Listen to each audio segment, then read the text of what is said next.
1 Kings chapter 8, English Standard Version. Then Solomon assembled the elders of Israel, and all the heads of the tribes, the leaders of the fathers' houses of the people of Israel, before King Solomon in Jerusalem, to bring up the ark of the covenant of the Lord out of the city of David, which is Zion. And all the men of Israel assembled to King Solomon at the feast in the month of Ethanim, which is the 7th month. And all the elders of Israel came, and the priests took up the ark, and they brought up the ark of the Lord, the tent of meeting, and all the holy vessels that were in the tent. The priests and the Levites brought them up. And King Solomon and all the congregation of Israel, who had assembled before him, were with him before the ark, sacrificing so many sheep and oxen that they could not be counted or numbered. Then the priests brought the ark of the covenant of the Lord to its place in the inner sanctuary of the house, in the most holy place, under the wings of the cherubim. For the cherubim spread out their wings over the place of the ark, so that the cherubim overshadowed the ark and its poles. And the poles were so long that the ends of the poles were seen from the holy place before the inner sanctuary, but they could not be seen from outside, and they are to this day. There was nothing in the ark except the 2 tablets of stone that Moses put there at Horeb, where the Lord made a covenant with the people of Israel when they came out of the land of Egypt. And when the priests came out of the holy place, a cloud filled the house of the Lord, so that the priests could not stand to minister because of the cloud, for the glory of the Lord filled the house of the Lord. Then Solomon said, "The Lord has said that he would dwell in thick darkness. I have indeed built you an exalted house, a place for you to dwell in forever." Then the king turned around and blessed all the assembly of Israel, while all the assembly of Israel stood. And he said, "Blessed be the Lord, the God of Israel, who with his hand has fulfilled what he promised with his mouth to David my father, saying, 'Since the day that I brought my people Israel out of Egypt, I chose no city out of all the tribe of Israel in which to build a house, that my name might be there. But I chose David to be over my people Israel.' Now it was in the heart of David my father to build a house for the name of the Lord, the God of Israel. But the Lord said to David my father, 'Whereas it was in your heart to build a house for my name, you did well that it was in your heart. Nevertheless, you shall not build the house, but your son who shall be born to you shall build the house for my name.' Now the Lord has fulfilled his promise that he made. For I have risen in the place of David my father, and sit on the throne of Israel, as the Lord promised, and I have built the house for the name of the Lord, the God of Israel. And there I have provided a place for the ark, in which is the covenant of the Lord that he made with our fathers, when he brought them out of the land of Egypt." Then Solomon stood before the altar of the Lord in the presence of all the assembly of Israel, and spread out his hands toward heaven, and said, "O Lord, God of Israel, there is no God like you, in heaven above or on earth beneath,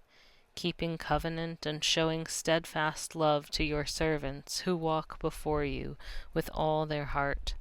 You have kept with your servant David my father what you declared to him.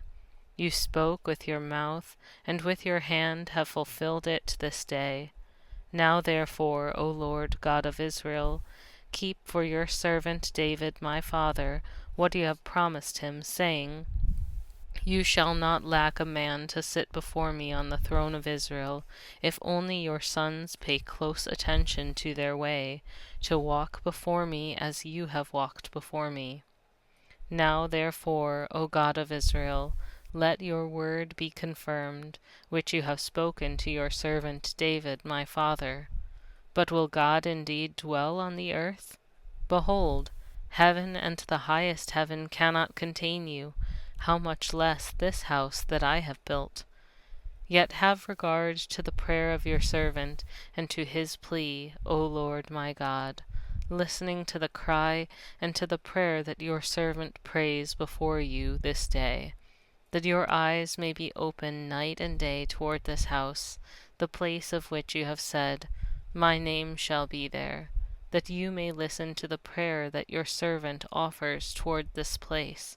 and listen to the plea of your servant and of your people Israel when they pray toward this place.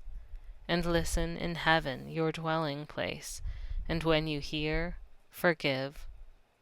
If a man sins against his neighbor and is made to take an oath, and comes and swears his oath before your altar in this house, then hear in heaven, and act and judge your servants, condemning the guilty by bringing his conduct on his own head, and vindicate the righteous by rewarding him according to his righteousness. When your people Israel are defeated before the enemy because they have sinned against you,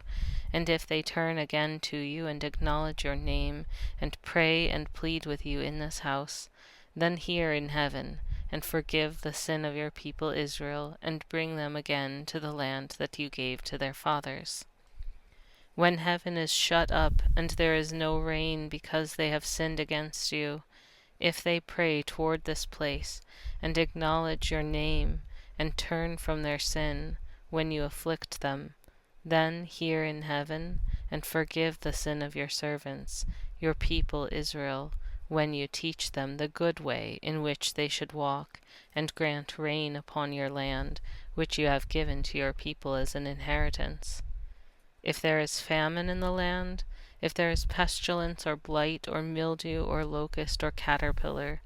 if their enemy besieges them in the land at their gates, whatever plague, whatever sickness there is, whatever prayer, whatever plea is made by any man or by all your people Israel, each knowing the affliction of his own heart and stretching out his hands toward the house,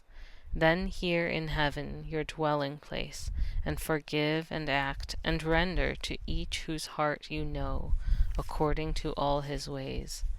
For you only, know the hearts of all the children of mankind,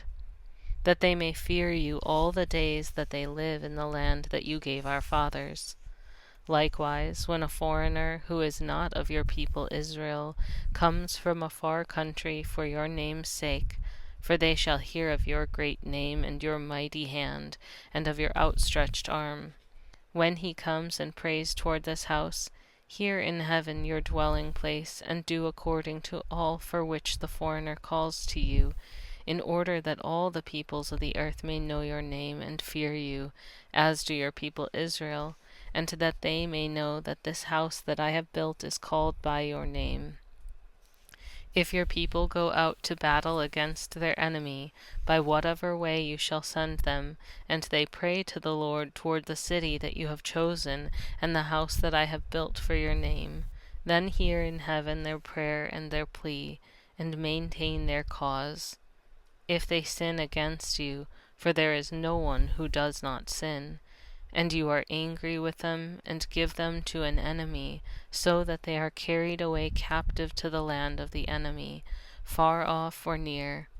Yet if they turn their heart in the land to which they have been carried captive, and repent, and plead with you in the land of their captors, saying, We have sinned and have acted perversely and wickedly, if they repent with all their heart and with all their soul in the land of their enemies, who carried them captive, and pray to you toward their land which you gave to their fathers, the city that you have chosen, and the house that I have built for your name, then hear in heaven your dwelling place their prayer and their plea, and maintain their cause, and forgive your people who have sinned against you, and all their transgressions that they have committed against you, and grant them compassion in the sight of those who carried them captive, that they may have compassion on them, for they are your people and your heritage, which you brought out of Egypt, from the midst of the iron furnace. Let your eyes be open to the plea of your servant, and to the plea of the people Israel, giving ear to them whenever they call to you. For you separated them from among all the peoples of the earth to be your heritage, as you declared through Moses your servant, when you brought our fathers out of Egypt, O Lord God. Now as Solomon finished offering all this prayer and plea to the Lord, he arose from before the altar of the Lord, where he had knelt with hands outstretched toward heaven. And he stood and blessed all the assembly of Israel with a loud voice, saying,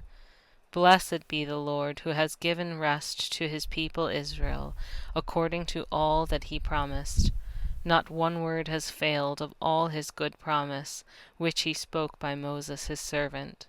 The Lord our God be with us, as he was with our fathers. May he not leave us or forsake us, that he may incline our hearts to him, to walk in all his ways, and to keep his commandments, his statutes, and his rules, which he commanded our fathers.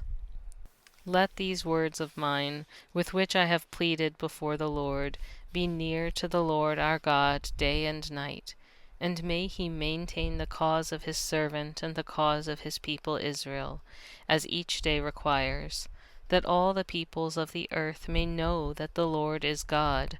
there is no other. Let your heart, therefore, be wholly true to the Lord our God,